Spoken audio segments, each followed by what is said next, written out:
Olá, amigos! Está no ar Sindicep Entrevista, um espaço para discussão de temas relevantes para os servidores públicos e toda a sociedade. Você pode assistir na TV Alternativa, canal 19.1, no sábado às 8 horas, ou a reprise, domingo às 7 horas e segunda-feira às 8h30. Você pode acompanhar também em nosso site e em nossas redes sociais. No programa de hoje, vamos receber o professor doutor Marcelo Carneiro, da Universidade Federal do Maranhão, graduado em Engenharia Florestal pela Universidade Federal Rural da Amazônia e doutorado em Sociologia pela Universidade Federal do Rio de Janeiro. Na pauta, COP30 em Belém, importância e suas implicações para o Brasil e para o mundo. Professor Marcelo, seja bem-vindo ao nosso programa. Obrigado, Ricardo. Um prazer estar aqui novamente com você. Professor Marcelo, um tema extremamente importante, muito debatido entre as nações de todo o mundo, é a questão climática. E agora no Brasil, muito tem se falado sobre a COP30, que acontecerá em novembro em Belém do Pará. Primeiro, vamos responder aos nossos telespectadores o que realmente é essa COP30. Então, a COP, a Conferência das Nações Unidas sobre as Mudanças Climáticas, é um evento anual que ocorre já desde 95. Então, nós estamos no 30º evento, o ano passado foi em Baku. E, como o próprio nome diz, é uma conferência, então reúne representações de todos os países para discutir como você vai avançar no sentido de desenvolvimento de medidas eficazes contra o aquecimento climático global, que é hoje um grande problema. Então, ela é uma reunião de países, chamado Sistema Multilateral, né, das Nações Unidas, para avançar no sentido de adoção de medidas para combater o aquecimento climático. Professor, o Maranhão tem sido um dos estados que mais tem desmatado o cerrado. O que esperar da COP em relação a isso? Então, cada país, Ricardo, tem metas nacionais, tem a meta global, que são acordadas na COP, tem as metas nacionais. Então, o Brasil se comprometeu, por exemplo, a zerar o desmatamento ilegal, né, não todo tipo de desmatamento, mas desmatamento ilegal, até 2028. Então, além disso, existem metas de descarbonização da economia, etc. O Brasil vai se transformar numa vitrine do mundo em novembro, porque, obviamente, os olhos vão estar voltados para a Amazônia, vão estar voltados para o Brasil, que é o país anfitrião da COP. E o nosso país vem tentando, o governo brasileiro, com suas metas, vem tentando controlar o desmatamento, como essa própria medida de tentar zerar o desmatamento ilegal até 2028. O Maranhão tem 2 biomas que são fundamentais hoje para atingir essa meta, que é o bioma cerrado e o bioma amazônico, né? Quer dizer, o nosso bioma amazônico praticamente todo desmatado, com exceção das áreas de proteção ambiental, que são as unidades de conservação, como a Reserva Biológica Gurupi e as terras indígenas. E o nosso cerrado, que é um bioma mais, vamos dizer assim, desprotegido, né? Então, eu acho assim que o Maranhão precisa adotar medidas mais eficazes, efetivas, no sentido de proteção principalmente do bioma cerrado, né? Porque o que tinha para ser protegido no bioma amazônico, infelizmente, hoje está restrito às terras indígenas e à unidade de conservação, lá o mosaico da Rebio Gurupi. Então, eu acho que o Maranhão também vai estar na ribalta, né, como parte desse esforço nacional aí para diminuir o desmatamento, para diminuir também é muito importante, né, quer dizer, a redução das emissões de gases de efeito estufa. Então, todos esses temas vão estar na ordem do dia e o Maranhão, eu acho que precisa avançar muito para cumprir seu dever. Até porque, né, professor, essa falta de cuidado com o meio ambiente pode gerar sanções, né? Sim, com certeza. Esse é um aspecto muito importante, porque principalmente os países da União Europeia têm avançado no sentido de desenvolver um mecanismo que vai restringir a entrada de produtos no mercado interno, e a União Europeia é um grande consumidor mundial de commodities, de mercadorias que não cumpram, por exemplo, determinadas metas de redução de emissões de gases de efeito estufa, né? Então, por exemplo, o aço brasileiro, né? Aqui no Maranhão nós temos uma empresa, Aço Verde Brasil, que produz aço com um baixo nível de emissão de CO2. Então, por exemplo, ela é uma empresa que, assim que essa medida, essa diretriz da União Europeia entrar em vigor, ela, por exemplo, vai ter uma vantagem comparativa muito grande em relação a países, por exemplo, como a China e a Índia, cuja a base para a produção de aço usa o carvão mineral, que é um dos maiores emissores de CO2 na atmosfera. Então, o sistema multilateral de comércio, né, a Organização Mundial de Comércio, existe uma série de medidas que estão sendo pensadas, né, para que você possa avançar também no sentido de que o comércio de mercadorias, né, seja também um elemento importante para ajudar na redução das emissões e, obviamente, reduzir o problema do aquecimento climático global. Professor, agora recentemente o Congresso se debruçou, né, sobre uma nova lei de licenciamento e que era muito ruim, foi muito ruim, o produto que saiu é muito ruim e o presidente vetou praticamente toda. O que o senhor acha que isso vai impactar a própria COP? Esse tema vai estar em discussão, o senhor acha? O Brasil tem, vamos dizer assim, hoje uma situação paradoxal, né, muito sui generis. Por um lado, é um país que pode aproveitar a COP para se projetar como um ator importante no cenário internacional, dada, por exemplo, as vantagens comparativas que a gente possui. Nós temos uma das matrizes de produção de energia menos suja do mundo, por conta dessa capacidade de produção de energia a partir da hidroeletricidade e do avanço fantástico que a gente tem tido na produção de energia, de eletricidade a partir de energia solar e energia eólica. Então, isso é um trunfo, porque poucos países no mundo são capazes de produzir energia com baixa emissão de CO2 como o Brasil. Mas, por outro lado, nós temos também uma situação muito difícil que diz respeito ao desmatamento. Nós somos um país, infelizmente, que virou um grande exportador somente de commodities agrícolas e minerais, ou principalmente commodities agrícolas e minerais, e essas commodities agrícolas, principalmente os grãos, soja, milho, etc., e carne e a criação de gado, tem sido feita ao arrepio da lei. Por conta disso, muito esse engajamento do governo brasileiro de tentar reduzir o desmatamento.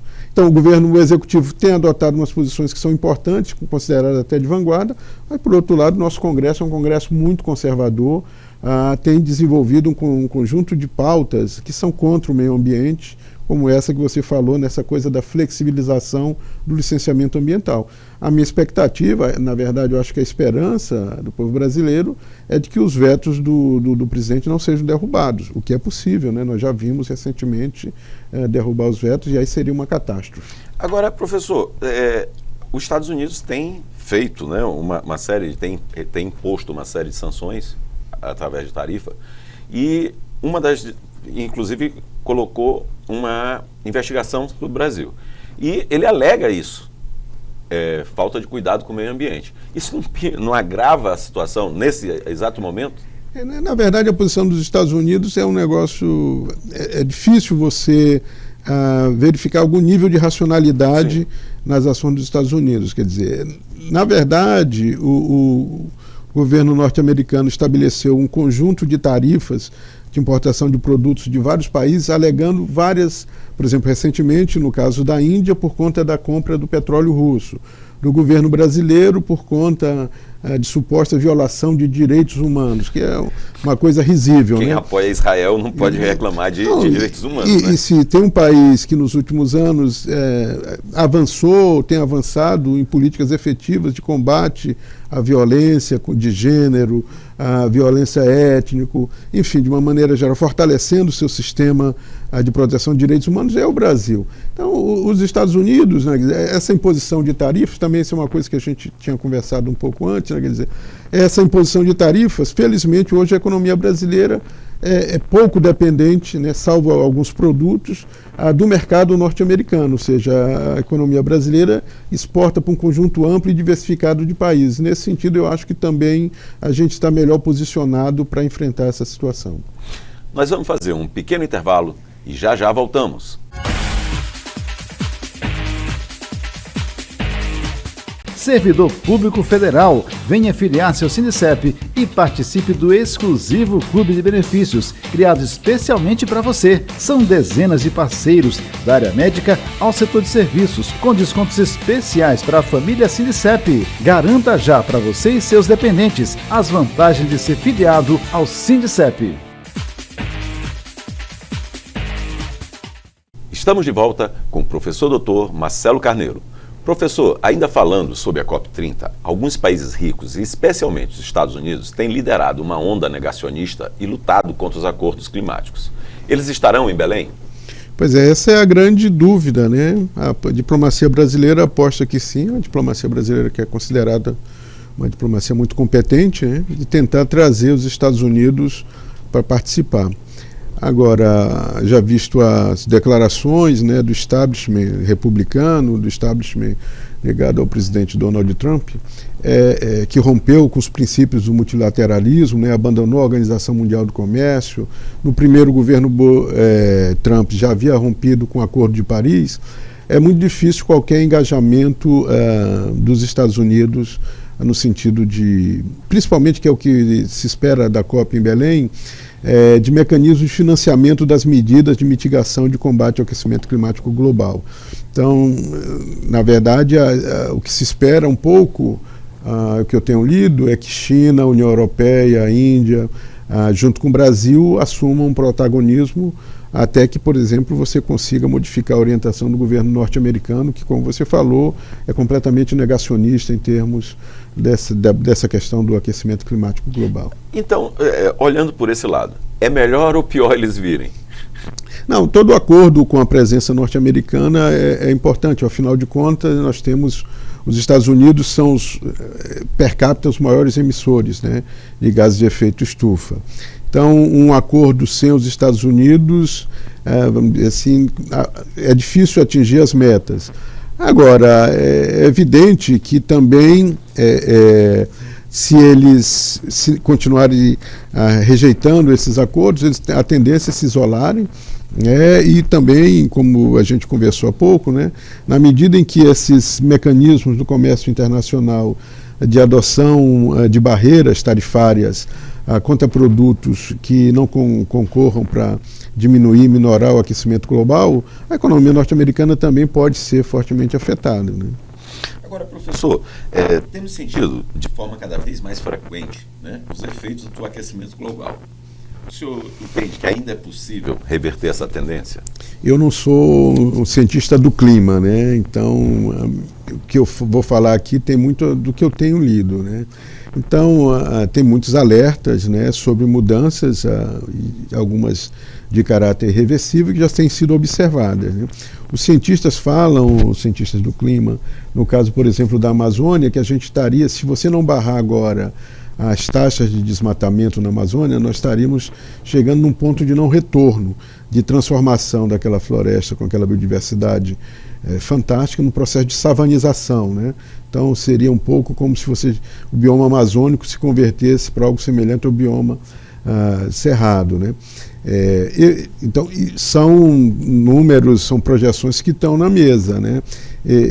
O que eu acho é que a gente precisa, não sei se às vezes se diz que essas expectativas são muito catastrofistas. O que é necessário já se sabe que você teve então esses eventos climáticos graves, né? Então secas mais prolongadas, o calendário de ciclones, tufões então mais forte, inundações, isso tem ocorrido numa intensidade muito maior do que os registros históricos mostram. Eu tive na França, visitei lá o sudeste da França, uma região de produção de vinhos, e você sabe que a produção do vinho está muito associada a certas características edafoclimáticas, tanto do clima como do solo. Então, por exemplo, lá, inclusive os vinhos são conhecidos, vamos dizer assim, por determinadas variedades de uva típicas de uma região. Lá, por exemplo, em algumas regiões eles já estão tendo que mudar, por conta dos períodos secos, estão se prolongando. Agora mesmo você está na Europa, o período de incêndios, né, agora lá. Então os incêndios florestais mais fortes dos últimos anos na França, Espanha e Portugal, por conta desses problemas. Então existem sinais. Se a irreversibilidade já chegou, é algo que eu não saberia te dizer. Agora, professor, a justificativa para a derrubada, né, das florestas dizem eles, a necessidade de aumentar a produção de alimentos. Isso justifica realmente? Não, no caso brasileiro, inclusive as metas brasileiras em relação às mudanças climáticas, o compromisso nacional, eles apostam muito, por exemplo, em recuperação de pastagem. Então nós temos uma área muito grande de pastagem degradada. Então essa pastagem degradada, vamos pegar aqui o caso do Maranhão, como eu falei antes, o bioma amazônico. Nosso bioma amazônico é praticamente todo degradado, com exceção então das terras indígenas e unidade de conservação. Então nós temos aí milhões de hectares de pastos de baixa qualidade que você pode, seja recuperar para produção de proteína animal, ou seja converter isso para produção de grãos, para o plantio de eucalipto, etc., ou para agroflorestas. Então tem espaço, nós temos espaço já, vamos dizer assim, para fazer a recuperação. Se fala hoje a palavra da ordem do dia, restauração florestal. Nós temos então espaço. Se a gente pegar somente as áreas que já foram degradadas, a gente poderia continuar produzindo o que a gente produz hoje, aumentar, porque você pode também aumentar a produtividade, sem necessidade de avançar sobre áreas novas de cerrado ou do bioma amazônico. Inclusive já há muita pesquisa disso, né? O próprio governo, através da Embrapa, Sim. tem feito pesquisa sobre isso, não? Sim, nós temos, por exemplo, se você pensa o componente de produção associado mais à agricultura familiar, então nós temos os sistemas agroflorestais. Se você pensa uma coisa mais vinculada ao agronegócio, a Embrapa tem um sistema que chama Integração Lavoura-Pecuária, né? Então você tem tecnologia disponível, você tem os financiamentos para a agricultura de baixo carbono. Então nós temos os mecanismos. O difícil é você, na verdade, você precisa fazer uma conversão de mentalidade do empresariado agrícola brasileiro, e ele precisa ficar muito atento, porque, vamos dizer assim, essa conta está chegando. Então você veja o exemplo no Rio Grande do Sul, certo? Das inundações, dos períodos de seca, etc. Então chega, seja via eventos climáticos que eles chamam graves, né? Então secas e inundações, ou através do comércio internacional. Nós vamos fazer mais um pequeno intervalo e já já voltamos.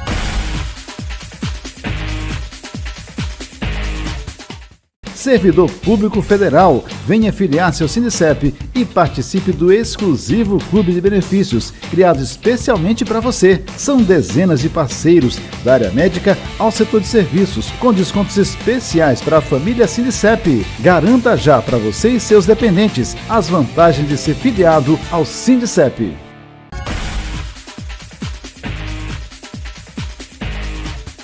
Estamos de volta com o professor Marcelo Carneiro. Professor Marcelo, foi a escolha, né, da sede da COP para ser em Belém, era uma questão simbólica. Só que o problema do Brasil, né, a gente sempre enfrenta certas coisas, e agora há um problema de hospedagem, supervalorização da hospedagem. O senhor acha que isso vai comprometer, de fato, a realização da COP? De fato, é um problema, vamos dizer assim, num país como o nosso, que é um país democrático, né, o governo não pode intervir, vamos dizer, para forçar as pessoas que estão alugando suas casas, seus apartamentos pela Airbnb, não pode estabelecer uma medida, um teto do preço, etc., não pode intervir na rede hoteleira, etc. E de fato, por conta da demanda elevadíssima, né, de pessoas, enfim, não só das representações oficiais dos governos, mas da sociedade civil, vão ocorrer vários eventos paralelos, fóruns da sociedade civil, então aqueceu muito para aquele período e de fato os preços estão proibitivos, né? Mas eu conversei essa semana mesmo tenho uma relação forte com organizações não governamentais que atuam na Amazônia, e várias delas já resolveram, alugaram casa, conseguiram. Por exemplo, tem o Instituto Mamirauá, que vai vir com um barco, por exemplo, então a delegação vai ficar num navio atracado lá no Porto de Belém, enfim. Então está se resolvendo. O que eu achei muito ruim disso é porque, na verdade, deslocou o foco mais importante da discussão, que é a questão do aquecimento climático e do papel da contribuição da Amazônia nesse processo, né? Então, por exemplo, se deu muito mais nas últimas semanas holofote para essa questão do que, por exemplo, um evento muito importante, que foi o encontro na Colômbia dos países da Organização do Tratado da Cooperação Amazônica. Então, o encontro do presidente Lula com o presidente Petro e com outros presidentes dos países aí da Bacia Amazônica. Porque essa que é a questão fundamental, né? Quer dizer, que contribuição a Amazônia pode dar para evitar a degradação ambiental e o aquecimento climático? Porque nesse sentido, o que o governo pensou, né, é que realmente Belém é a entrada, né, da Amazônia, a grande cidade de entrada da Amazônia. E, portanto, também sofre já muitos impactos lá. A gente sabe que tem havido muito impacto na cidade. Mas o que a gente fica preocupado eles vão conseguir, de fato, mostrar o que eles queriam mostrar para essas pessoas que vêm de fora? Olha, eu tive em Belém já faz uns 6 meses, então as obras de infraestrutura importantes estão sendo feitas lá, então a cidade vai ficar um legado. Né? Isso é importante, o legado. Vai ficar um legado para a cidade. A questão é a seguinte: a Amazônia seria importante que fosse no Brasil, na Amazônia, poderia ser Belém, poderia ser Manaus, teria também problemas similares a Belém. Eu acho que as intervenções do governo federal, do governo estadual e municipal lá têm avançado. Eu acho que a cidade vai estar preparada. Conversei ontem com uma colega da Universidade Federal do Pará. No período da realização da COP, a universidade para, porque ela vai servir para várias atividades que vão estar sendo organizadas, né? Então, eu acho que Belém foi uma escolha correta. Eu acho que, enfim, e também pelo fato seguinte, vai mostrar o que é que nós somos. Nós somos esse país que tem essa biodiversidade incrível, que tem essa matriz energética menos suja do que a maior parte dos países do mundo, mas também somos um país de grave desigualdade, de problemas. Por exemplo, Belém enfrenta um problema que é típico da grande cidade brasileira, por exemplo, o resíduo urbano, então o lixão do Aurá, então problema que precisa ser resolvido. Então, acho que é isso. Agora, e lá tem um detalhe importante, né? Que é uma cidade que tem muitos ribeirinhos. Aliás, toda aquela região da Grande Belém, né? Muitos ribeirinhos, ou seja, dependem efetivamente do meio ambiente. Belém é uma cidade linda, né? Quer dizer, eu digo assim, a Universidade Federal do Pará, para mim, é a universidade mais bela, porque o campus fica na beira do Rio Guamá. Isso. E de manhã cedo, se você vai no Ver-o-Peso, você vê, né? Quer dizer, isso que você está falando, os ribeirinhos vindo com suas mercadorias, né? Com seus produtos, né? Para abastecer ali o Ver-o-Peso, né? Quer dizer, nesse sentido, Belém é uma cidade emblemática, né? Porque é uma cidade que depende dos rios, depende do ciclo das águas, depende dessa população camponesa, agroextrativista. Tem um produto hoje que está na vitrine do mercado mundial, que é o açaí, que é um produto da dieta tradicional do povo paraense, mas se tornou uma mercadoria hoje que todo mundo consome no mundo inteiro. Enfim, eu acho que Belém, por vários aspectos, ela merece ser a sede da COP, e eu tenho certeza, acredito que ela vai conseguir lidar da melhor maneira possível com esse evento e vai deixar marcas para a cidade e para o mundo também. Professor, e o que esperam os ativistas ambientais dessa COP, dessa conferência?